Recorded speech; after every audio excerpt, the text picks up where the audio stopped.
I ran out of brain power tonight because I'm tired. I had a long day.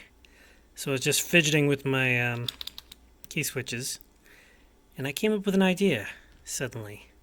And I want you to tell me what you think of it. It's clicky. You hear that? Get down real close.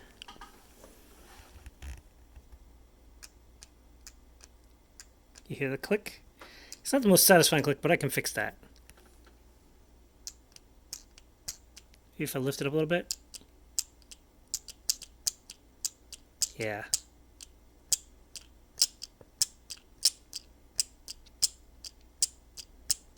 You ready for the trick? This is going to blow your mind. Ready? Oh! It's just a little... I was using this to test my little joist thumbstick. And I put it down over a little washer.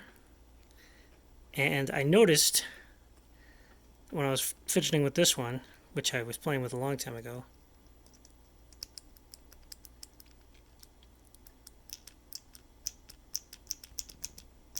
that it was doing that.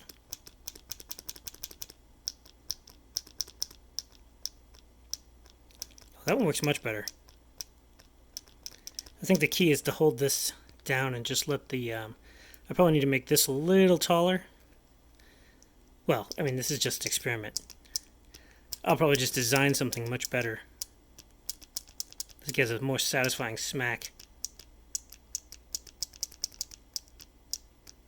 But you can see the washer's just flying up.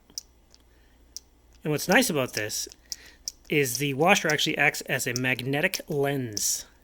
So the other side of the washer, well, basically the entirety of the washer is going to be detectable by the Hall effect sensor when I do something like this. Just to try, and I tried a bunch of different materials too, and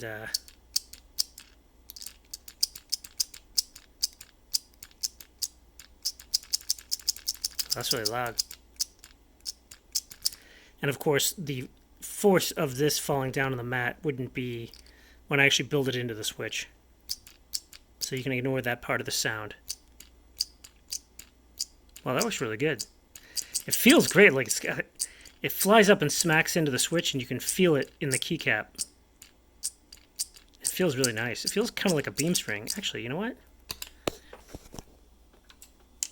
Beam spring's probably about a bazillion times louder. Yeah.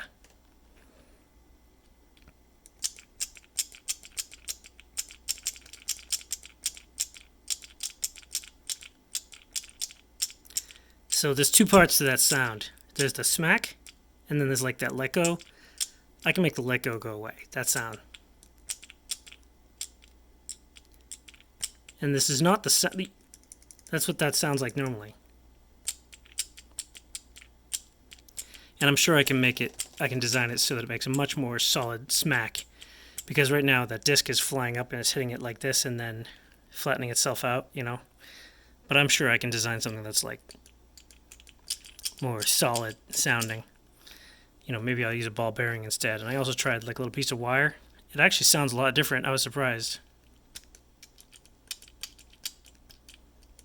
The only problem is it gets stuck.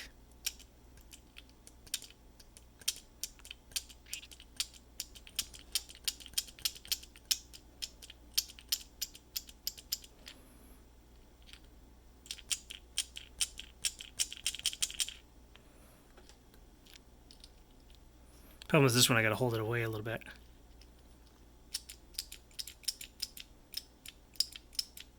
Oh, one of those was a good click. That's what I wanted to sound like. But I can do it.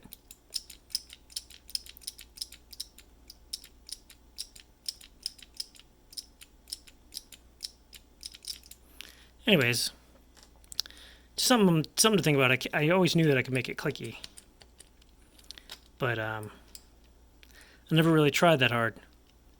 So you click folks that love clicky things.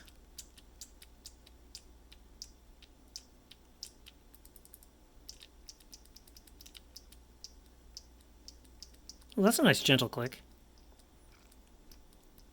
Well, it was.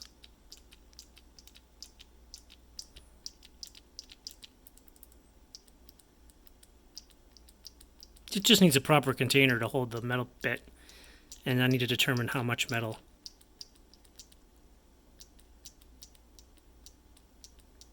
Even just a little pip like that is actually pretty good.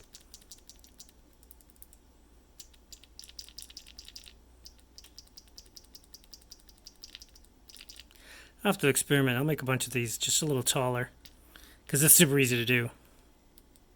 Just a box, just to see how, the depth it should be. And of course it'll make the key switch a little taller, but who cares? It's already, much lower than your traditional big-ass keyboards. It is very satisfying to play with this. Anyways, that's what I've been working on tonight, because I'm just tired.